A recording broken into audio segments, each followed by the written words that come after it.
Why stalking them makes it harder to move on. The fastest way to stop moving on is to keep checking their profile. One look turns into two, two turns into 10, and before you realize it, they're back in your head all day. The weird part? Most people think stalking helps. They tell themselves, I'm just curious. I'm only checking for a second. It doesn't affect me anymore. But psychology says something different. Every time you check on someone, you're sending your brain a message. This person still matters. And your brain listens. It starts paying attention again.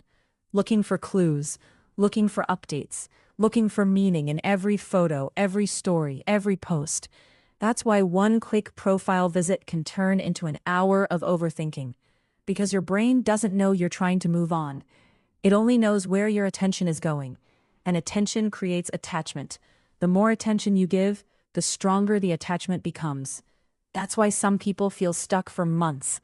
Not because they still love the person, but because they keep feeding the connection in their mind. And then something else happens. You stop seeing reality. You start seeing a highlight reel. Their best photos, their happiest moments, their perfect-looking life. And suddenly, you start comparing your worst days to their best moments. That's a battle you'll never win. Because you're comparing reality to a carefully selected version of reality. So if moving on feels impossible, ask yourself one question. Are you actually missing them? Or are you constantly reminding yourself of them? Because those are two very different things. Sometimes healing doesn't start when you get closure. Sometimes healing starts when you stop checking.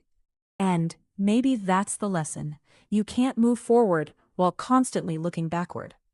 If you enjoy psychology, relationships, human behavior, and self-growth, subscribe for more.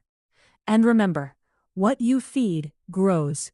What you stop feeding slowly fades.